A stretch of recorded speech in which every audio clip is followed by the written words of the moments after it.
오늘은 12절을 합니다. 우리가 우리에게 죄 지은 자를 사하여 준 것 같이 우리 죄를 사하여 주시옵고. 여러분, 사람이 하기에 정말 힘든 일이 몇 가지 있습니다. 그 중에 하나가 용서하는 일입니다. 용서하는 일처럼 힘든 일이 없습니다. 그래서 이 용서를 하기가 힘이 드는데 주님은 자꾸 용서를 하라 하십니다. 심지어 기도까지 드립니다. 용서를 할 수 있게 도와달라. 그래, 많은 생각을 해봅니다. 왜 사람들은 나에게 상처를 줄까? 여러분, 우리 주변에 꼭 우리에게 상처를 주는 사람들이 있습니다. 그 사람들은 왜 우리를 자꾸 찔러댈까? 상처를 주고 손해를 끼치고 악을 행하고 말이죠. 그래서 그 사람들이 왜 우리를 그렇게 힘들게 하는지, 왜 우리에게 죄를 짓는지 저 개인적으로도 생각해보고 이렇게 좀 조사를 해보니까, 이 사람을 힘들게 하고 해를 끼치고 상처를 주는, 소위 말해 죄를 짓는 사람들, 그 사람들에게 공통점이 있습니다. 공통점은 그 사람들 모두가 상처가 많다는 겁니다. 이 상처가 이게 많고 클수록 이 사람이 다른 사람에게 주는 피해가, 상처가, 악이 아주 크다는 거죠. 그렇습니다. 여러분, 사람은 이렇게 상처를 받고 자랍니다. 사람이 처음 상처를 받고, 그리고 상처를 가장 많이 받는 곳이 가정이라고 합니다. 가정. 특별히 부모님. 부모들은 보통 그런 생각합니다. 나는 우리 자녀에게 절대 상처를 주지 않았다. 그런데 그렇게 생각한 부모들도 자라면서 부모로부터 상처를 받고 자랍니다. 다만 인지하지 못할 뿐이에요. 보통 우리가 임신을 하면 부모들은, 지금은 그러지 않은데 대부분이 아들이길 바라잖아요. 아들이 태어났으면 좋겠다. 그래서 임신을 하면 다들 아들이길 바라는 이 사실을 복중에 있는 아이도 안단 말이죠. 근데 복중에 있는 아이가 딸이면 거기서 상처를 받아요. 아, 나는 이 땅에 오지 말아야 될 존재였구나. 부모로부터 이제 그런 이야기 들죠. 너는 내 자식이 아니다. 그리고 너는 왜 태어났냐? 너는 이렇게 공부를 못하냐? 넌 커가서 뭐가 될래? 너 때문에 내가 죽겠다, 살겠다, 별소리를 다 합니다. 부모니까 쉽게 하는 거예요. 근데 그런 이야기가 자녀들은 듣고 그냥 별 반응을 안 하는 것 같지만 그게 굉장히 상처가 됩니다. 그래서 그 상처가 이게 쌓이고 쌓입니다. 그리고 자라면서 형제 자매들, 그들에게 또 상처를 받습니다.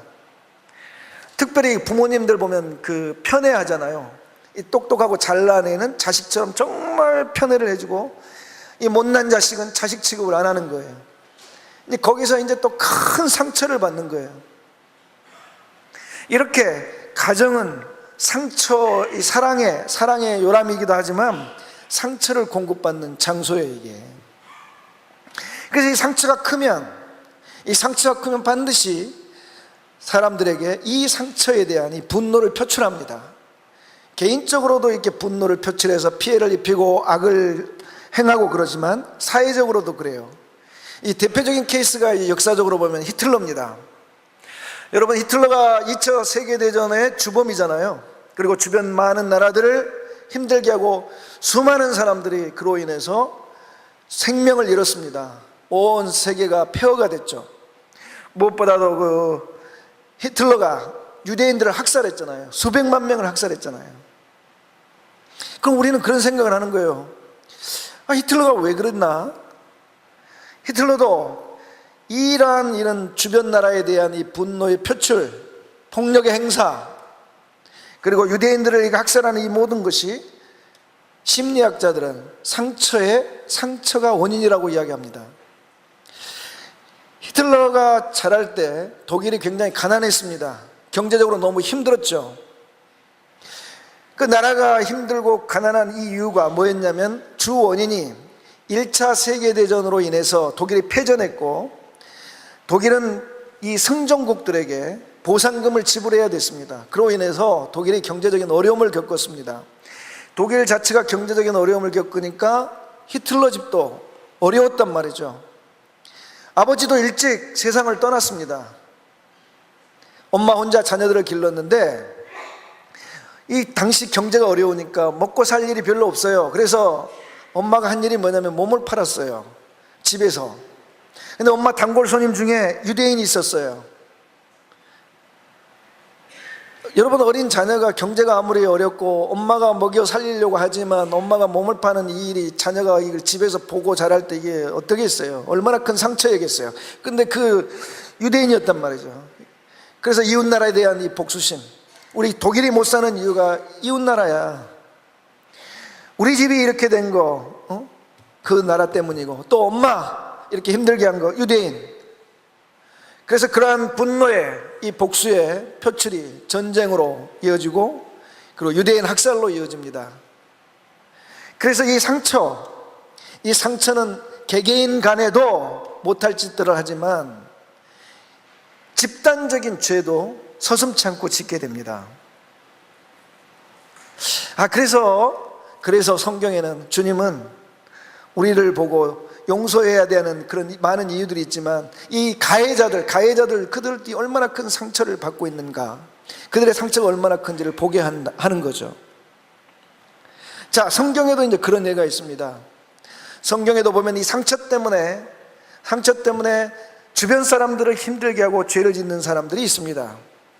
대표적인 케이스 중에 한 사람이 삭개오라는 사람입니다. 여러분, 삭개오는 세리입니다. 세리라는 것은 세무 공무원이죠. 세무서 직원입니다. 세금 걷는 사람이에요. 당시에 그 세무서 직원들은 국가가 정해준 세금을 걷는 게 아니에요. 로마 정부가 세리를 세우고 나서 사람들에게 세금을 얼마를 거둘지 액수를 정하는 건 세리가 정하는 겁니다. 다만 세리에게 로마 정부에 얼마를 일정액을 납부하라 이야기해 줍니다. 그러면 세리는 로마 정부에게 바칠 세금 그 액수 플러스 자기가 취할 액수를 더해서 세금을 받습니다. 그 예수님 당시 그래서 유대인들에게 가장 큰 죄인 번호 1번 넘버 1은 누구냐면 세리였습니다. 세리. 그래서 이 세리가 된다라는 것은 뭐냐면 내가 유대인 되는 거 포기하는 거예요. 그리고 내가 이웃 사람들과 같이 사는 거 포기하는 거예요. 그래서 자기 동족에 가장 못할 가혹한 짓을 하려면 뭐가 되냐면 세리가 되는 거예요. 세리. 그런데 이 삭개오가 여리고의 세리였단 말이죠. 지금도 그러지만 예수님 당시 그 팔레스타인의 가장 부유한 도시 중에 하나가 여리고였습니다. 여리고에서 세리를 했어요. 그런데 당시 삭개오의 직책이 뭐냐면 세리장입니다. 그러니까 여리고 성의 세무서 소장이었단 말이죠. 그럼 여러분 생각을 해보세요. 로마 정부가 세무서 그 직원들 중에 세리 중에 세무서 소장을 뽑을 때 기준이 뭐겠어요? 세금을 많이 거둔 사람, 적게 거둔 사람? 많이 걷는 사람이죠. 어떻게든 그 액수를 채워넣는 사람. 그러니까 로마 정부 입장에서 보면 이 삭개오는 굉장히 충성스러운 공무원이에요. 그렇죠? 그러나 유대인들 입장에서 볼 때 이 삭개오는 가장 악랄한 사람이었다는 거죠. 그가 그 로마 정부의 인정을 받기 위해서 세금을 거두기 위해서 얼마나 노력을 했겠어요. 그 얼마나 노력을 했다는 이야기는 뭐냐면 그 사람들 있든 없든 재산이 많든 적든 가난하든 부자든 상관없어요. 무조건 세금을 끌어오는 거예요. 그러면 여러분 한번 그런 생각 해본 적 있습니까? 왜 삭개오는 세리가 됐을까요? 왜 삭개오는 세무서 소장이 됐을까? 저는 다른컨대 이 사람 키가 작아서 그렇습니다. 무슨 목사님 무슨 똥딴지 같은 소리냐? 여러분 이 성경에 보면 이 삭개오가 키가 작아도 얼마나 작았다고요? 너무 작았어요. 제가 볼 때 초등학교 저학년 수준 된 것 같아요. 여러분, 루저들, 그 다음에 갑과 을 상에서 을들 알아서 상처받습니다. 상처를 안 줘도 알아서 상처받아요. 특별히 저처럼 아담한 체격과 키를 가지신 분들 알아서 상처받습니다. 그리고 이 사람이 키가 작았기 때문에 얼마나 많은 사람들이 조롱을 했겠어요. 초등학교 저학년 수준의 키라면 많은 사람들이 조롱했을 겁니다. 만약에 학교를 다녔다면 항상 친구들에게 따돌림 당하고 왕따 당하고 폭력 당하고 그랬을 거라고요. 이 친구, 여러분, 이 삭개오, 만약에 제가 여러분에게 이 삭개오의 별명이 뭐였을까요? 물어본다면 여러분 세자로 뭐겠어요? 그냥 난쟁이란 말 안 나오겠어요? 그런 이야기 들으면 자랐단 말이에요. 그리고 키가 작았으니 뭘 해먹고 살겠어요? 뭘 해먹고 살 직업도 없단 말이죠. 그러니까 이 사람이 이 상처 속에, 그래, 이건 내가 할 수 있는 일은 무엇뿐이야? 내가 로마의 세무석 관원이 돼서 내가 받은 이 조롱과 멸시와 비웃음 내가 갚아주겠다. 그래서 자기를 상처 준 사람 동족들에 대한 복수와 그리고 자기 직업에 대한 대안으로 세리가 된 것이 분명하다고 저는 단언해요. 그렇습니다. 여러분, 근데 세리가 됐는데 이 사람이 다른 세리들보다 더 열심히 돈을 착취했단 말이에요. 그게 뭐예요? 복수인 거예요, 복수. 그렇게 살아왔어요. 그런데 어느 날 이 상처투성인 이 사람이 이 상처에 대한 보복을 동족들에게 세리로서 행하고 살아가던 그 어느 날 이 사람에게 놀라운 변화가 일어난 사건이 하나 생깁니다. 소문을 하나 들었어요.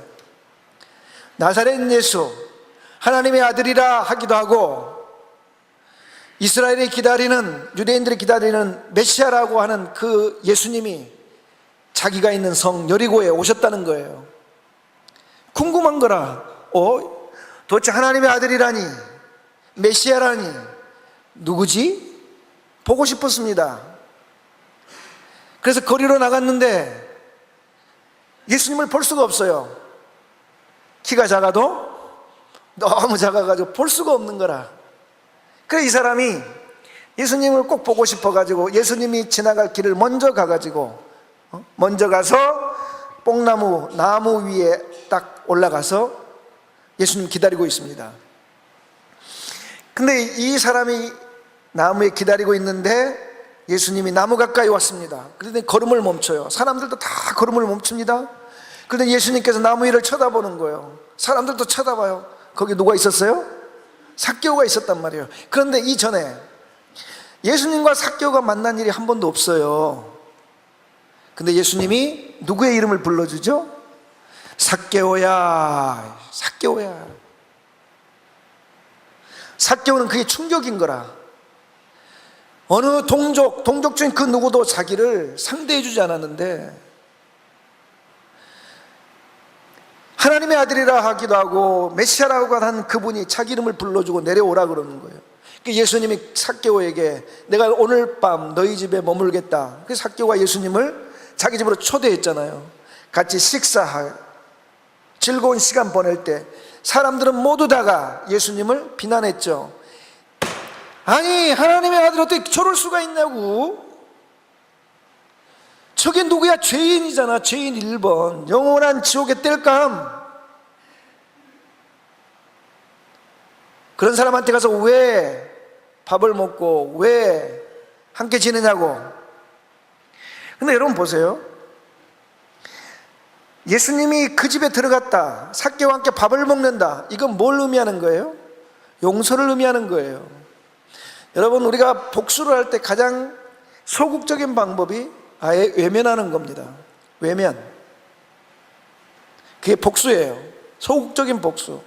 근데 예수님이 죄인이잖아요. 하나님의 백성들을 착취하고 있잖아요. 근데 그를 기억하고 가서 그의 이름을 부르고 그와 함께해요. 삭개오가 처음으로 인간 대접 받아본 거예요. 사람 대접 받아본 거예요. 친구 대접 받은 거예요. 용서받은 거죠. 자, 그때 한창 그 모임의 그 만남의 분위기가 좋아질 때 삭개오가 일어납니다. 그리고 예수님을 향해서 외칩니다. 사람들도 그런 삭개오의 말을 듣습니다. 이렇게 말했습니다. 주여 보시옵소서, 내 소유의 절반을 가난한 자들에게 주겠사오며 만일 누구의 것을 속여 빼앗은 일이 있으면 네 갑절이나 갚겠나이다. 아멘. 그가 예수님의 용서를 받고 처음으로 자기 잘못에 대한 생각을 합니다.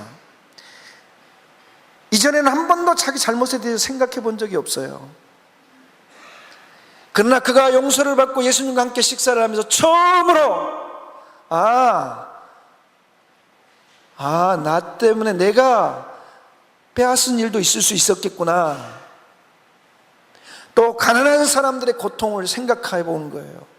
자기 상처만 컸지만 이제는 돈이 없어서 고민하고 아파하는 사람들을 생각하게 됐다는 거예요.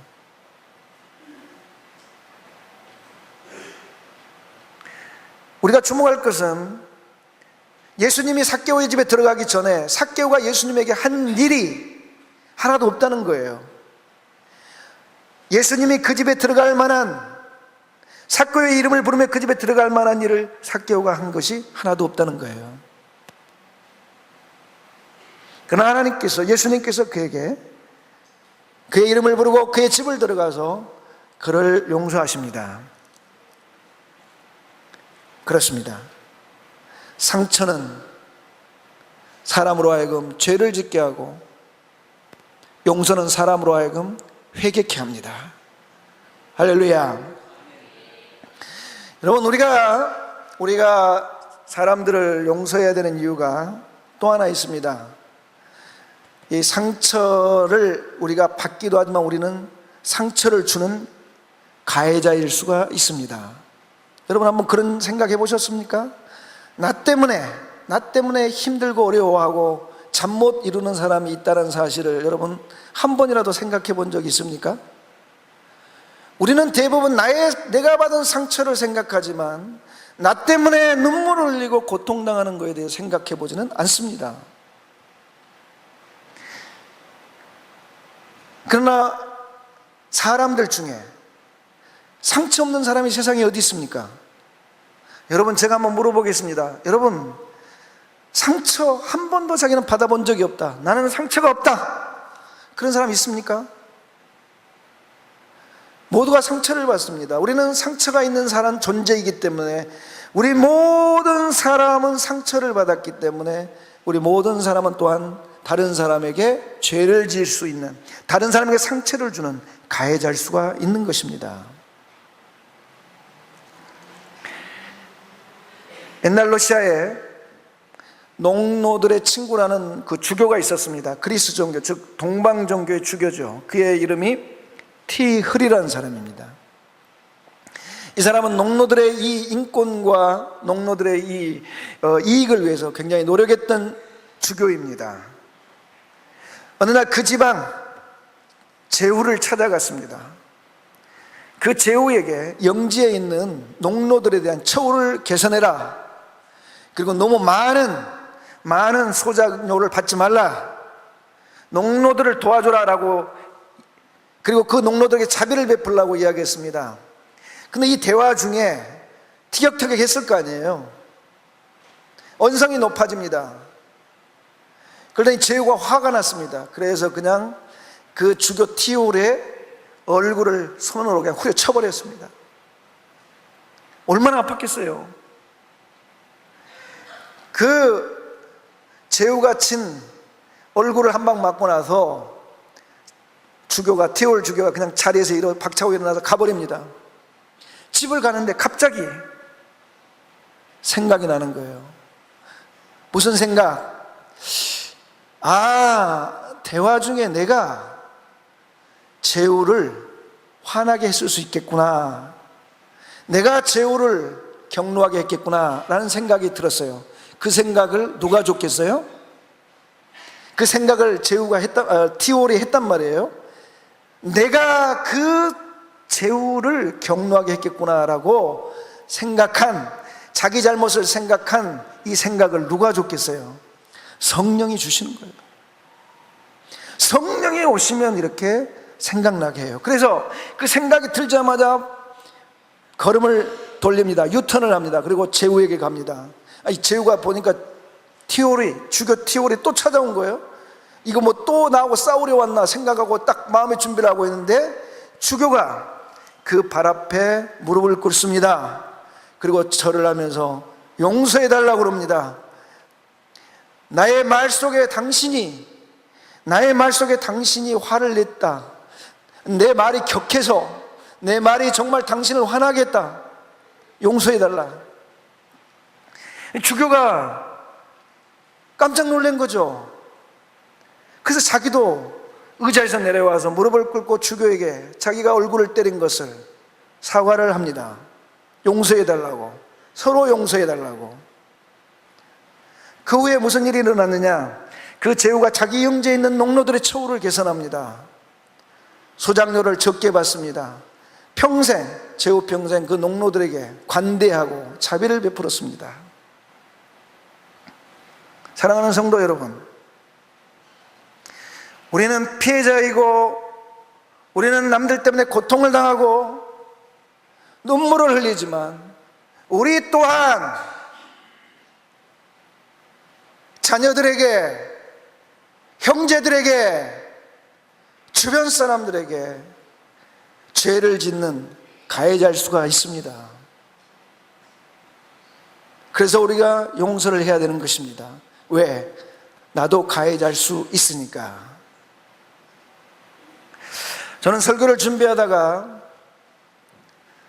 나의 은행 때문에 많은 사람들이, 우리 성도들 중에 많은 성도들이 상처를 받았겠다 생각을 했습니다. 그래서 이 자리에서 여러분에게 용서를 구합니다. 여러분, 혹 저의 말과 행동 때문에 상처를 받으시고 아픔을 겪으시고 어려움과 곤란을 겪으셨다면 용서해 주십시오.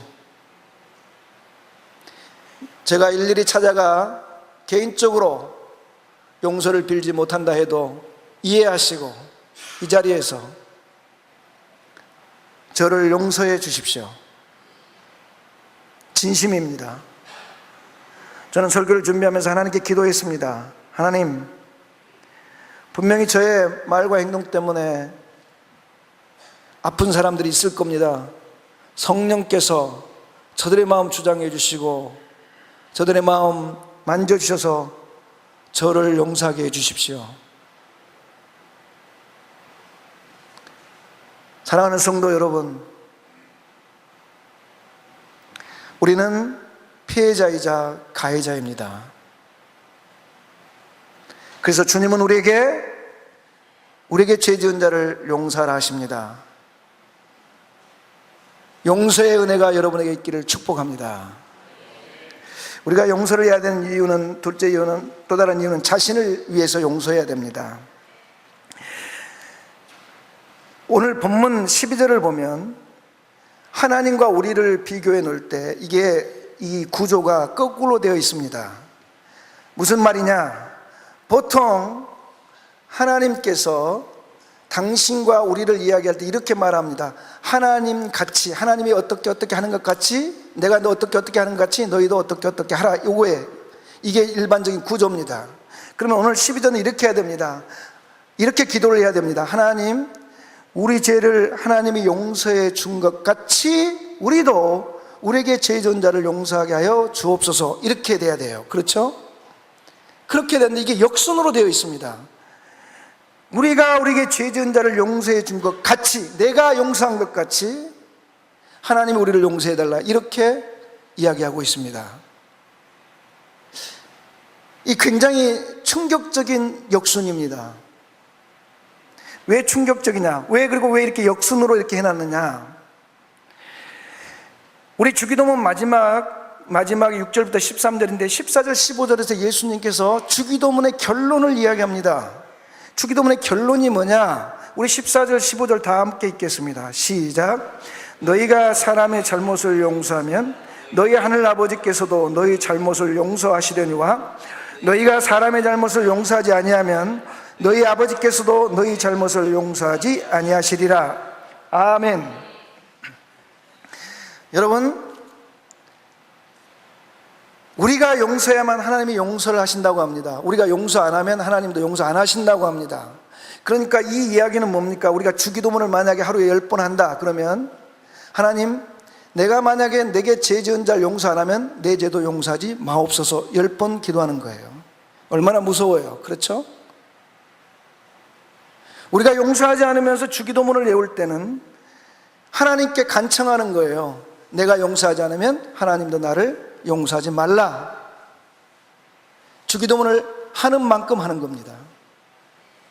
그런데 저는 주님이 꼭 그것 때문에 이렇게 역순을 했다 이렇게 생각하지 않습니다. 거기에 더 큰 의미가 있습니다. 그건 바로 우리 자신을 위해서입니다. 피해자인 우리는 그렇게 생각합니다. 누구 좋아라고 용서를 해?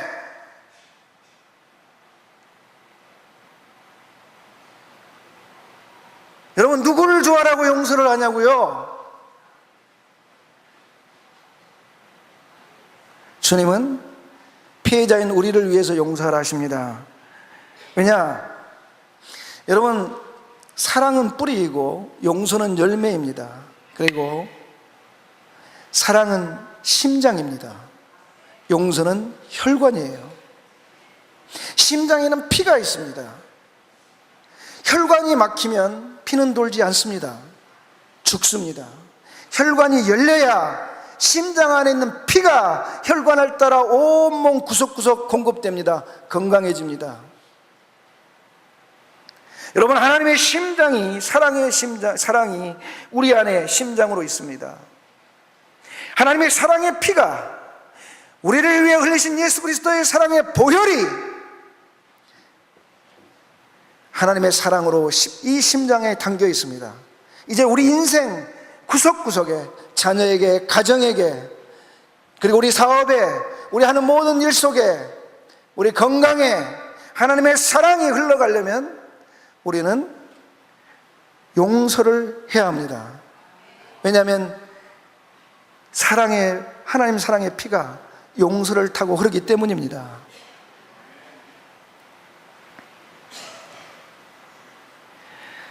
이 분노는, 우리가 누구에게 용서하지 못하고 분노를 갖고 있으면 이 분노는 바로 불입니다. 화. 우리 안에 불이 있는 거예요. 불. 근데 이 불이 밖으로 표출되면 다른 사람에게 해를 끼칩니다. 그러나 안으로 가만히 놔두면 뭐가 되죠? 속이 상합니다. 그래서 화병이 생깁니다. 화병. 그런데 우리가 다른 사람에게 당한 어떤 억울한 피해나 상처나 그런 것을 우리가 잊어버린다 합시다. 우리가 그 사실을 잊어버렸기 때문에 그러면 그 분노와 불이 사라졌느냐? 그렇지 않습니다. 우리가 잊어버려도 용서하지 않는 한 불은 화산처럼 안에서 불타고 있습니다. 그래서 우리의 오장육부가 상하고 우리의 몸이 상하는 겁니다. 그러나 우리가 용서를 하게 되면 이 불은 꺼지고 하나님의 사랑이 돕니다. 그럴 때 우리에게 치료와 치유의 역사가 일어난 줄 믿습니다. 또한 용서하는 곳에 하나님의 사랑의 열매들이 주렁주렁 맺힌 줄 믿습니다. 사랑하는 성도 여러분, 내 자신을 위해서, 우리 자신을 위해서라도 용서하는 은혜가 있기를 축복합니다. 그 다음에 용서를 해야 되는 이유가, 용서가 바로 최고의 전도 방법이기 때문에 그렇습니다. 여러분, 우리는 전도를 하려고 수많은 노력을 합니다. 전도지 뿌립니다. 요즘 길가에 많은 교회들이 전도지 뿌리고 있습니다. 물티슈, 건빵. 와, 여러분, 예수 안 믿는 사람들 요즘 길거리에 있으면 굶어 죽을 일이 없습니다. 교회에서 이것저것 전도하는 거 많습니다. 근데 놀랍게 그런 전도를 한국교회가 몇십 년을 했습니다. 그런데 어느 순간부터, 어느 시점부터 그걸 돌린다고 해서 교회 자리가 채워지느냐? 그런 일이 별로 없습니다. 왜냐하면 안 믿는 사람들은 보고 싶은 게 있습니다. 우리를 통해 뭘 보고 싶냐면 하나님을 보고 싶은 겁니다. 여러분, 예수님과 함께 십자가에 달린 강도가 자기가 예수님을 구세주로 믿고, 비웃던 그가 구세주로 믿고 자기가 죽었을 때 천국을 부탁한 그 이유가 뭐냐? 자기 친구와 함께 예수님을 조롱했는데 갑자기 예수님을 뭐라고 합니까? 주여, 오늘 당신 나를 기억해달라고 그러잖아요. 그것은 바로 예수님을 십자가에 못 박은 사람들을 용서해달라고 기도한 것을 들은 직후에 그가 신앙 고백을 하는 겁니다. 그 용서하는 예수 그리스도를 보고 뭘 본 겁니까? 아, 저분이 하나님의 아들이구나. 용서하는 예수 그리스도를 보고 하나님을 본 겁니다.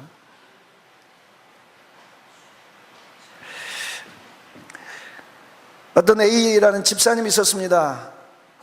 신앙이 좋은 집사님인데 회사 회식이 있었습니다. 회식 자리가 항상 그잖아요. 술자리잖아요. 분위기 무르익고 있습니다. 부어라 마셔라 거부합니다. 그랬더니 상사가 아니 이거 분위기 판 깨는 거야, 분위기 깨는 거야 하면서 뺨을 때렸습니다. 모욕감을 느꼈습니다. 모든 직원들이 있는 앞에서 뺨을 맞았으니까 자리를 박차고 일어났습니다. 그리고 그 다음날 교회를 안 갔대. 회사를 안 갔습니다. 회사 출근 안 했습니다. 회사 그만두기로 작정하고 기도원에 기도하러 갔습니다. 직원들 앞에서 뺨을 맞은 이 수치감, 모멸감과 함께 직장을 그만두게 되면 뭘 해먹고 살지 하는 두려움이 몰려옵니다. 하여튼 기도하고였는데 갑자기 자기 귀에 음성 하나가 들립니다. 너는 겨우 뺨 한 대를 맞은 것으로 그렇게 분하고 억울해하느냐? 나는 모든 이에게 멸시천대와 고난을 받았고 너를 위해 십자가를 졌다. 여러분, 이게 누구 음성이겠습니까? 예수님의 음성이 그의 귀에 들린 거예요. 깜짝 놀랐습니다. 낯선 음성, 그 음성은 낯선 음성이 아니라 예수님의 음성이었습니다. 그래서 그가 그 자리에서 십자가를 묵상했습니다. 예수님, 침뱉음 당하고 뺨 맞고 저주 욕설 당하고 살 찍는 채찍 맞고 옷 벗김 당하고 그런 수모와 아픔을 다 당함에도 예수님은 침묵을 하시고 십자가에 달리시고 용서해 달라고 기도하는 주님의 그 십자가가 그의 마음에 지나가면서 그가 눈물을 흘립니다. 주님 용서해 달라고.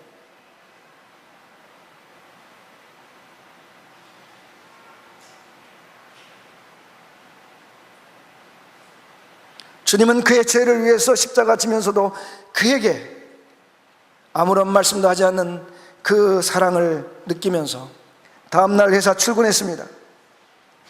며칠간의 무단 결근을 했기 때문에 무슨 일이 또 자기에게 일어날까봐 두려워하는 마음이 있었는데 회사에 큰일이 일어났습니다. 자기의 뺨을 때렸던 그 상사가 공경에 처했습니다. 그가 했던 몇 가지 일들이 잘못이 드러났고, 특별히 또 이 술자석에서 이 회식 자리에서 자기를 때린 부하를 뺨 때린 일들이 도마에 올라가지고 이게 상사로서 이게 올바른 행동이 아니다 해가지고 징계를 당하게 생겼습니다. 여러분이 그 A모 집사님이라면 어떻게 하시겠습니까? 좋은 기회잖아요. 잘라버릴 수 있는 좋은 기회. 근데 그분이 탄원서를 썼습니다. 그리고 같은 부서 직원들에게 서명을 받았습니다. 자기 상사는 살아났습니다. 그 상사가 이 집사님의 이 성도의 이 행위를 이해를 못했습니다. 당연히 징계하는 일에 앞장서야 되는데 자기를 자기가 용서받는 이 일에 앞장서는 이유가 뭘까 보니까 그는 기독교인이었습니다. 예수 믿는 사람이었습니다. 이해 못할 용서와 사랑에 감동되어 그 상사가 예수님 믿었습니다. 그리고 그 회사 신우의 회장이 되었습니다. 열심히 복음을 전하는 사람이 됐습니다. 사랑하는 성도 여러분, 오늘 성령 강림 주일입니다. 저도 개인적으로 성령의 체험들을 중요한 시기 때마다 했습니다. 제가 가장 강력하게 성령을 체험할 때 성령님이 저에게 요구했던 첫 번째 미션이 있습니다. 그건 제가 섬겼던 목사님들 중에 용서 못한 목사님들이 있었습니다. 그분들 때문에 내가 얼마나 분노하고 잠을 못 이뤘는지 모릅니다. 근데 성령께서 저에게 그분들에게 찾아가서 용서를 빌어라 했습니다. 저는 비로소 보였습니다. 그분들이 저의 상사로서, 저의 윗분으로서 저를 힘들게 했던 그것만 보였던 저의 눈에 이제야 부하로서 목사님들에게, 윗분들에게 잘못한 것들이 보이기 시작했습니다. 그래서 가서 무릎을 꿇고 용서를 빌었습니다. 사랑하는 성도 여러분, 성령이